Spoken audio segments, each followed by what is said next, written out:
welcome to the Mintrain Knits podcast. My name is Caitlin, and I am the host. I believe this is episode 11. Finally made it solidly into the double digits. Okay, so I can be found on Ravelry as Mintrain and Instagram is Mintrain Yarns. I am most active on Instagram. I am very bad at checking Ravelry unless I'm looking for a pattern to work on. And all the places where you can contact me are listed in the description box below. Okay, well, it has been 3 weeks since the last episode, and I had planned on doing one last week, but then we got busy with preparations for a hurricane, which ended up just being a tropical storm. So tropical storm beta went over us over the last couple days. So we got quite a bit of rain. There's a lot of flash flooding and flooded roads in Houston, but it didn't reach us in Katy that much, so that was good. And the drainage pond behind our house did its job, so we didn't even have any ponding in the yard. But that was another reason why I wasn't able to podcast this weekend, because the rain was just too loud to be avoided by the microphone. So before I jump into my works in progress and finished objects, I have decided that I want to host a knit along. So I'm going to be doing just a fall knit along. You can knit or crochet whatever you would like, and it will run for the entire length of autumn. So it'll actually have it set to start. Well, I technically started it yesterday on the September 22nd, and it will run through December 20th. Currently, so since it's a 2-month knit along, I'm going to say no whips. So just new projects. It can be anything with a minimum of using 50 grams of yarn.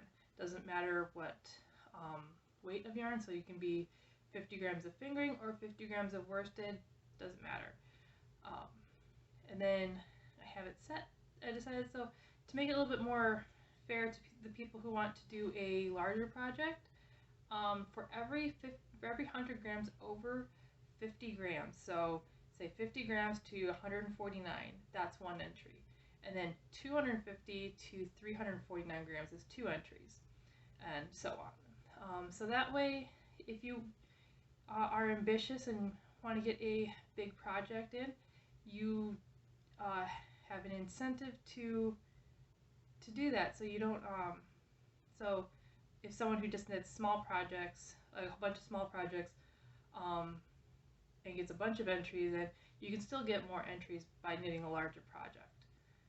And if you knit a project that is less than 50 grams, you can say bunch multiple projects into one larger project for one entry. So say you knit or crochet pumpkins and they only take maybe 25 grams of yarn. Well, you can put 2 of them together as one project and have one entry. Then I'm also going to be offering up an extra entry if you use my hand-dyed yarn, Mintrain yarns. But you don't have to use my yarn. Just if you happen to want to, you can get an extra entry for that. I will be having prizes. I haven't decided what they are yet, but I am going to be putting some prizes together. I think that at least one prize will be a digital copy of issue 7 of Nomadic Knits, the Michigan issue.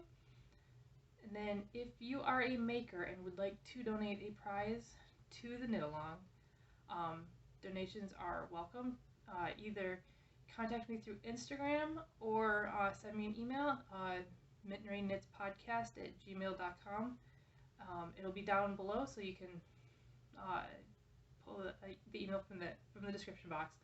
And all the information will be on the podcast website, mintrainknitspodcast.com, and in the Ravelry group.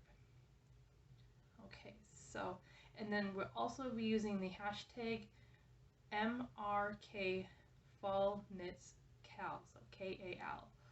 Because I checked and no one is using that one yet, so we will have that hashtag to ourselves. Okay, so I have finished quite a few projects. None of them were, well, 4 of them were brand new cast-ons, but the big one that I finished was I finally finished the second sleeve of my Zweig. This is the second time I've knit this sweater, and it is out of my hand-dyed yarns, so mintrain hand-dyed yarns, on the soft sock base, which is a fingering weight 100% Superwash merino, in Claire's Hunting Capelet and North Facing Tower, which are both Outlander inspired colorways. And I have actually knit a shawl out of these 2 colorways, which this one was actually the leftovers from the shawl, which was the lattice shawl by Maria Monska, who is the host of the Stitch in Sweden podcast. So for the body, I omitted the cable twist detail. And I did that on the first one I knit too. It just made it a lot more mindless to knit. And it is definitely one of my favorite, just want to look a little bit nicer type sweaters without adding bulk. And then the next thing that I finished was a pair of socks. And this is out of one of my new Halloween colorways called Ghostly. And this one is a variegated. And I did actually just dye up this same colorway in a self-striping. Excuse me.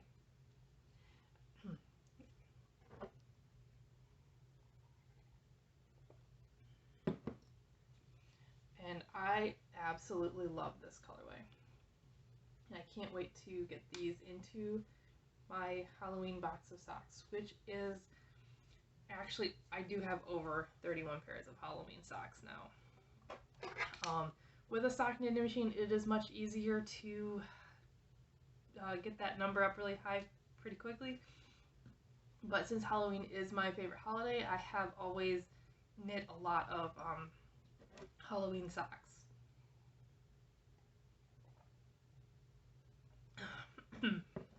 Excuse me, my throat's pretty dry today.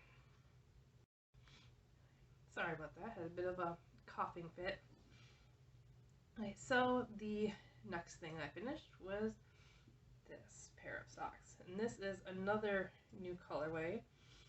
I generally do have quite a few of my own colorways crank socks because it is the quickest way to do up a colorway sample. And this one is called Fall is for Fiber, which was an inspiration picture for the Virtual Fiber Festival, which I did 2 weekends ago now. And so I dyed this colorway for a self-striping demo that I did, and I have quite a few skeins of this colorway actually in the shop, and I'm going to be turning this colorway into a mini skein set over the next week. And I really love the color palette. It's not necessarily one that I would have come up with myself, but I absolutely love it. So the next things that I finished were these little pumpkins. And this pattern is a free one on Ravelry. It's crocheted, but it does look like a knit rib, but it is actually just half double crochets, crochet through the back loop. And then you do 25 rounds or 25 rows, and I just did a slip stitch to join the first and last row together, And then you just cinch up the top and bottom, stuff it, and I used a cinnamon stick for the stem. And this is also out of my hand-dyed yarn. Actually, all my finished projects are out of my hand-dyed yarn. This one is Pumpkin Patch. And this is on my worsted base. So it's a nice pumpkin-y orange with spots of green and mauve. I just love this one. It's not normally my favorite shade of orange, but in these pumpkins, I love it. And I am planning on doing a few more. I think I can get probably 2 more out of one skein of yarn, maybe 3 more. So I am looking forward to having some fall decorations, because since we moved, I don't have that many Halloween decorations. And the last thing that I finished is my Empower Lace Cowl. And this is part of the Empower People pattern collective, and this one is by Romy Hill. It took me probably 4 or 5 evenings of knitting. It was a very quick and easy lace pattern, but as you can see back here, it looks a little funny because once I blocked it, it was too big for me to wear. It was hanging off both shoulders, and it just would not work well as a cowl. It would have been a beautiful shawlette, but it didn't work for me as a cowl. So I tacked down, I folded it over about 3 inches, tacked it down, and now it fits perfect. And the pattern actually, I have it right here. So the pattern calls for a skein of Jill Draper Makes Stuff, which is the Rockwell base, which is a 280 yard skein of yarn. Well, I didn't have that, and I wanted to try to get it out of just one skein, so I used one of my normal skeins of DK, and I still had this much left. So I had quite a bit of yarn. Actually, let me weigh it quick and see how much I have left. So I still have 17 grams left out of a regular 100 gram skein that had 245 yards. So any single skein of DK will be able to get you this. And I probably knit mine a bit looser than the pattern was written. So this one is absolutely wonderful, and hopefully if it cools down just a little bit more, I might be able to wear it. But it's actually a really nice day today, but the humidity is still really high, so a piece of knitwear would not be conducive to the level of humidity we currently have. I think it's at 95%. Okay, so my works in progress. I have not been very good about sticking with the projects that I showed last time. The only one that I actually worked on that you saw last time was this, my Darkwater pullover. And so this is where I was last week, so I only knit maybe 1.5 inches, 2 inches on this. I just was not feeling it. Don't know why, but I think it's because it's probably because I'm done with the yoke, so all the fun color work is done, and I just have stock in it to do. And I always knit my body longer than the pattern calls for because I have a long torso. So I always add at least 1 inch, sometimes 2 inches. But, so the yarn is my hand-dyed yarn, mintrain yarns, in the Rustic fingering in Sherlock's Purple Shirt of Sex, which is purple, and then the gray is Wentworth, which Wentworth is in another Outlander inspired colorway.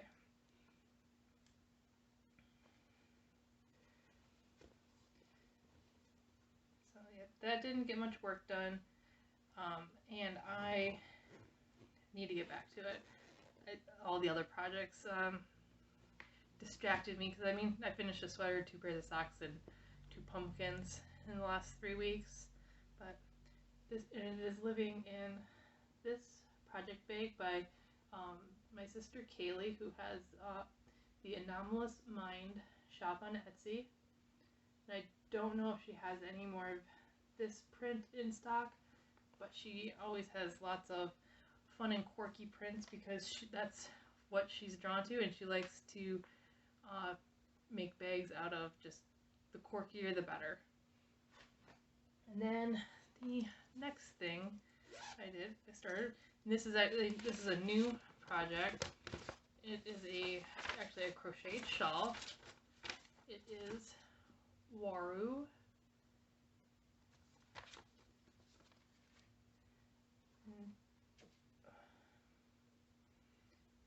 And I am doing this out of Halloween colors.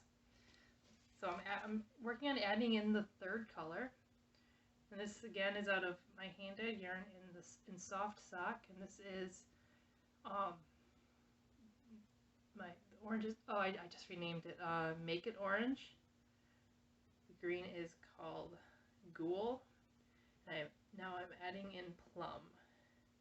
And then the 4th color will be this, which is Ink, which is a nice tonal black. I am using a 4mm crochet hook, which is a G, I believe, or no, F?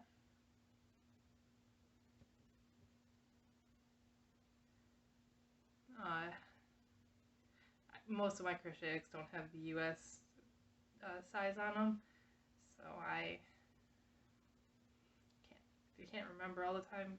Even though crochet was what I started out doing first, I still sometimes have a hard time remembering what the US size is. Even a lot of times too, the US sizes will have different brands will have different millimeters for the same letter size, which makes absolutely no sense.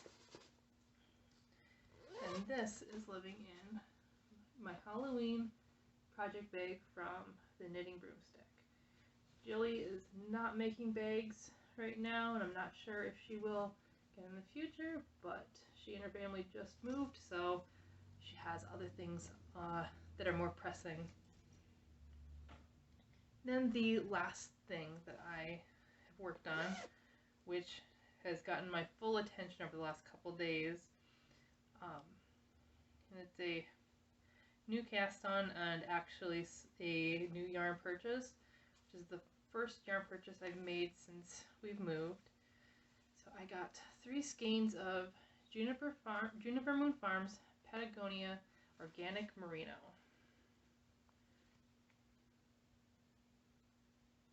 It's in the anthracite colorway. So this is it is a DK, but when you actually look at it, it looks more like a fingering weight.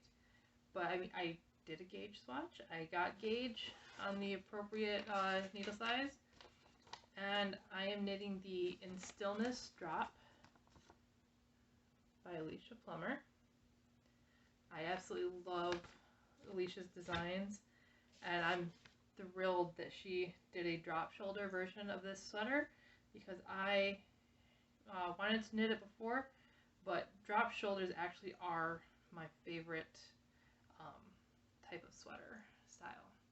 So it doesn't look like much right now because it's knit bottom up, but I have about 6.5 inches from the cast on so far of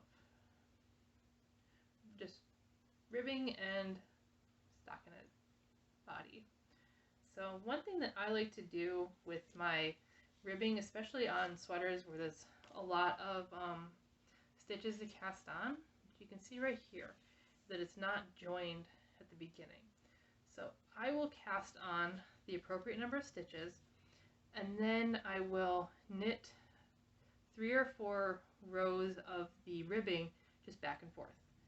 And then once I have that established, I will then join it in the round, which makes it a lot easier to avoid twisting those beginning stitches. And sometimes I'll even do the entire ribbing flat. But it just makes it so that you don't twist those stitches nearly as easily. And it is totally hidden because I just leave a extra long tail to sew that up when I'm done, and then I have less headache of the possibility of twisting my stitches. And for this sweater, I am not alternating skeins since it is a commercial yarn, and the skeins all look, even under fluorescent lights, look identical. So hopefully that doesn't come back to bite me, but that's what I am doing. Just even on the Zweig, I did not alternate skeins, and you can actually tell that the second skein that I added in is a little bit lighter. It has less of the dark spots in it. So both sleeves are lighter than the body. But that doesn't bother me since it is the same, and it's just a bit at the bottom of the sweater. But yeah, I don't always alternate skeins, even though I have been well, actually the one time I got really bitten by that you can see the color change is really dramatically. I actually did alternate skeins the entire time. I knit a sweater out of Malabrigo Rios, and I thought that I had matched one lighter skein and one darker skein for each section I was doing, because I got 4 skeins, and they 4 or 6 skeins, and even though they were the same dye lot, you could tell that they were dramatically different. So I had paired them, I thought, the correct way to make it so that it would blend nicely. But when I changed to the second set of skeins that I was working with, because the first 2 skeins were in and out within a couple rows of each other, there was a definitive dark line that the entire bottom portion of the sweater was several shades darker than the top, and it made it so that I just never wanted to alternate skeins again, because I spent all that time and I still had a sweater that I never wore because it drove me crazy that I had spent that time alternating, and it still showed that the yarn was very, very different. Okay, so what I have been, it's all my knitting, and so what I've been reading is last episode, I was reading the Southern Book Club's Guide to Vampire Slaying, which I had actually finished before I uploaded the last episode. It was really good. I don't know if I will read it again. There's very few books that I actually read more than once, but I would definitely recommend this. But I would say definitely read the description and perhaps some reviews on Goodreads before purchasing it, if you need to purchase it, or get it through your library, because there are some perhaps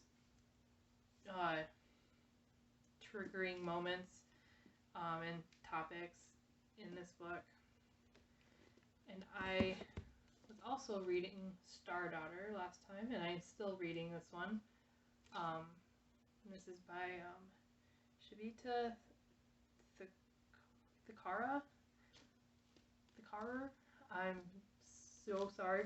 I know I am butchering her name, but I have not heard it pronounced, so I do not know. But so far, this has been excellent. It is a modern day fairy tale, and set with traditional Hindu stories brought to life in a interesting way. I'm very bad about describing books without giving away the plots, so I tend to not describe books very much. So another book that I finished, which is a fairly short book, it's about just over 100 pages, so it's just a novella, called Binti by Nidhi Okafor. Again, I'm very, very sorry for butchering your name, but I actually read this book while taking a bath, and it's one of my favorite things to do is take a bath and read. But it is the first in a trilogy, and I have not started the second one yet.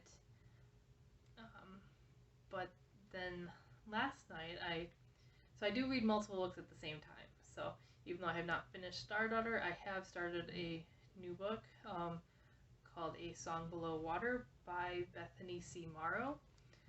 And this is a modern day mermaid tale. I'm not very far into it, just probably, I just started chapter 3.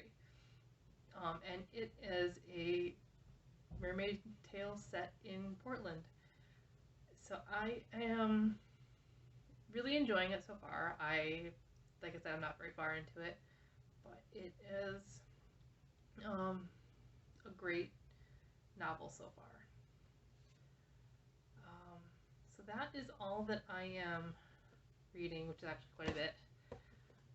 So I will show you actually a couple new colorways that I have dyed up for the shop. This one's not a new colorway, but it's one that I have not dyed in a long time, so I decided to bring it back with some skeins in the shop. It is called Zombie Romance.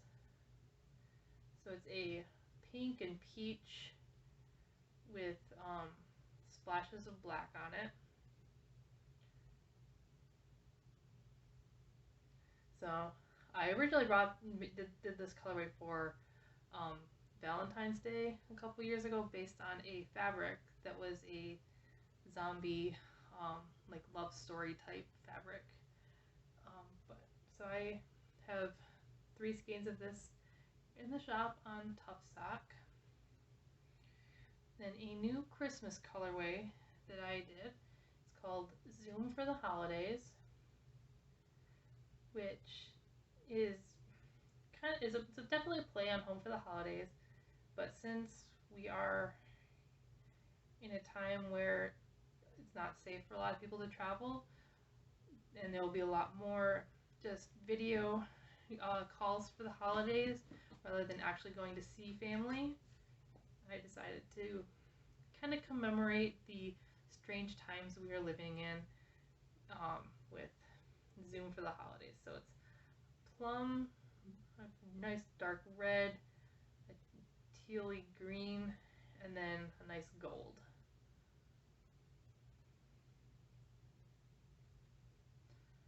And I do have 3 skeins of that available on Tough Sock as well. And then with the unfortunate passing of Supreme Court Justice Ginsburg, I decided to dye up a skein in her memory called I Dissent, and $10 of every skein sold of this yarn will go to the ACLU. So I will be dyeing lots of this weekend, and so if there's any that you want a specific base, get it in before the ordering before Saturday, and it will ship by next Wednesday. But this is I Dissent. It's a tonal black, gold, and a bit of the undyed white. Well, that is everything for this week. There'll probably be another 2 weeks before the next episode. So